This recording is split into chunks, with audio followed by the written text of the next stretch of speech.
What's up, guys? Fitness Profit Multiplier.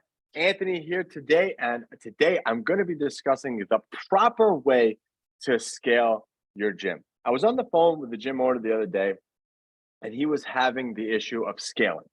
Scaling to him was very, very difficult. So I'm going to walk through exactly how to scale your gym so you can properly give yourself and leverage freedom. Because once you get past a certain point in your business, revenue wise, the next thing that you need to do is buy back your freedom. And freedom comes with a cost, as the saying goes. So you need to properly scale your gym in order to do this. And the main thing that we're going to talk about today is going to be delegation. You need to learn how to properly delegate to your staff and trainers the tasks that you need them to accomplish. So let me explain. And I'm going to tell you exactly how I did this. You want to, I've explained this before, but I'm going to explain it again in this little story. So let's say, for example, I told you listening to this, hey, your task every day is once I get out of bed in the morning, you're going to come and make the bed. So the next day I get up, you come upstairs, you make my bed for me. I go back, I look at what you did, and I'm like, what are you doing? This is totally, totally wrong. You can't do this. You're doing this all wrong. And I start screaming and yelling at you. And then whatever. Why let it go? The next day, get up in the morning, you come up to make the bed, and you're like, again, same thing. I turn around to you and I'm like, what did you do? This is horrible. You did it wrong again. And I'm just yelling and I'm kind of showing you like, hey, you got to put it here. You got to do that. You're going to get really, really frustrated as a team member. And you're like, this guy's an asshole. Why do I work for him? So the proper way to delegate and to give tasks to your trainers is to make a checklist and to make it as simple and defined as possible. Whenever I create a system and with the thought in mind that my 9-year-old daughter who knows zero about fitness can pick up this document or whatever you're using and run the play. So using my making the bed analogy, if I told you, okay, this is what you have to do. Step one, and maybe I had this written out as a checklist. Step one, you take the sheets off the bed. I don't know. Step two, you pull the comforter, the regular bottom sheet up to where the pillows are. Step three, you take the big comforter, you have it exactly 6 inches away from the pillows, and you make a fold. And if I laid out detail by detail, right? And then I handed that to you, and the next day you came in and you did a great job, and I could say, okay, good, you followed the system, and I know I made it simple enough for you. Now, would I have to come back and maybe your crease from the comforter wasn't 6 inches away from the pillow? Then we'd have to have a conversation and explain, okay, this is how it's done. So the first thing is you make the kind of checklist. Second thing is you show them. I would make the bed first. I'll show you how to make the bed. You're watching me make the bed. Then the next day, you come in, you make the bed, follow the checklist. I'm going to watch you. And then on the third day, you're going to do it by yourself without me watching. But that is the key when it comes to delegation. You have to go slow and you have to make it simple and defined steps because your step is always going to take the path of least resistance, meaning that they're going to do whatever they can to finish the task. It's just human nature. Think about it when you were an employee, when you were a trainer at another gym, you took the path of least resistance, right? Because it didn't matter. But now that it's your business, you expect your employees to do the same, to do different. Not going to happen. So you need to be able to delegate properly and have these things laid out as specifically as possible for them to set them up for success because we want them to be successful with it. So again, going back to what I said, you lay out the test. So let's say, for example, I want to offload my training hours. I don't want to be on the floor anymore because I want to start selling more of my time. I want to start selling the gym. I want to start selling more memberships. So I have to remove myself from the floor. I'm in the training session. How do I do that?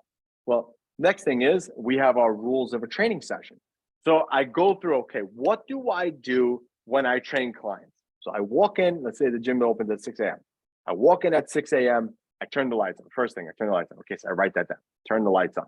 Second thing, I go over to the radio. I put the radio on. I put it on a certain station, channel, music, whatever, at a volume X. Write that down. Okay. Step number 3, client walks in, I greet them by name, blah, blah, blah. Step number 4, what workout they're doing. But the same way, I mean, it doesn't have to follow the way my gym goes, but it's the same thing with you.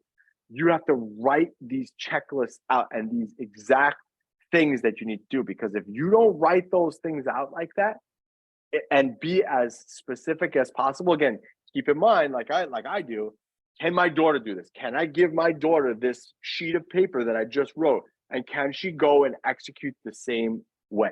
Because if you assume, you will lose. As the saying goes, what happens when you assume? You make an ass out of you and me. And that's exactly what you do when you assume your staff is supposed to know these things. So for example, let's say you're running a challenge and everybody's supposed to get weighed out on the 3rd week. Let's just say the 3rd week comes in and that's when they're supposed to get weighed out. So you would be very wrong in assuming that your staff knows the 3rd week that everyone has to get weighed out. Maybe you said it 100 times, but you can never assume. You have to make it specific, put it in the calendar, mark it down, and delegate that task to one person. All right, Mary, you're going to weigh out X amount of people, and these are the people you're going to weigh out. Make it simple for them. But that's really, really how you scale yourself out of the gym. You create these systems and these checklists and these checkpoints for your staff to pick up and continue and move the ball forward. Because if you don't do that and you just assume, hey, you're going to train all the clients today, and you turn around and walk away, it is no longer your business anymore, because that trainer is going to do what they want to do. And then what happens? If that trainer leaves, all those clients are going to be rooted to that trainer because that trainer has trained them in their way. You want your trainers to train people your way, so it's repeatable over and over and over. And a good business has repeatable systems. So it doesn't matter if you come into my 6 a.m. class or my 6 p.m. class session, it's going to be the same experience for those people, because the session is the same. The trainers are instructed to greet the clients at a certain time. And we went over like the rules of a training session, but that's part of the checklist. Now, same thing with my marketing assistant and my admin. They have checklists. Okay, you have your morning daily tasks, you have your night daily tasks, and then you have your day of the week tasks. So for example, my salesperson has her block of morning tasks that she does. She makes her certain phone calls between this time and this time. Again, specific. Between 12:30 and 1:30, she's calling people. That's the time she calls. She calls her first group of leads during that time. Then she also does like some billing stuff and whatever during that daily time. And then the same thing at night. In between the other things she's doing, if it's a sales consultation or whatever, calling leads, 4:30 to 5:30, she's calling leads, specific on both those times. Then she has her daily tasks. Okay, every Wednesday, you're going to send out a reactivation campaign to our old clients. She clicks the reactivation campaign. It opens up a document to what she has to do for that. It's specifically written out. And then what I do, again, just to make sure that all of this is getting done, is I send her a text message with her asking her certain questions that coincide with what she's supposed to do for the day.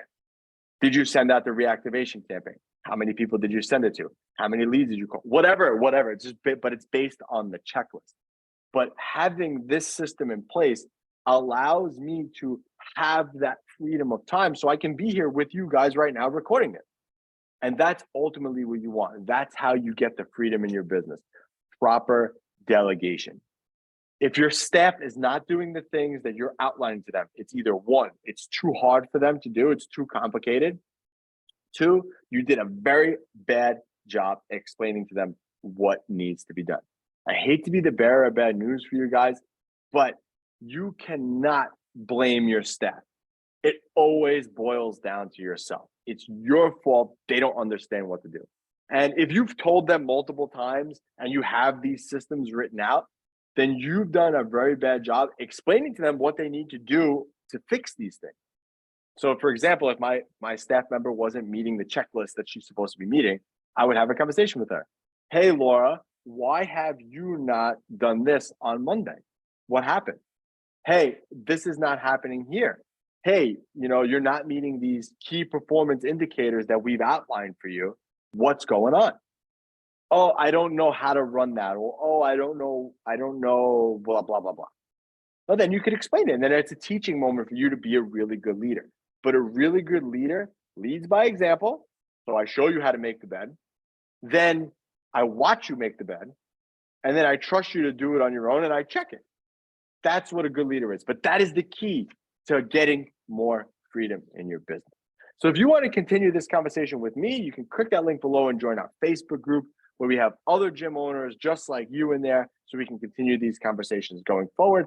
And if you also click the link below, you'll find a link to a free training that we do to show you how to add 10 new clients to your gym right away. But until next time, Fitness Profit Multiplier, and I'll catch you on the next one.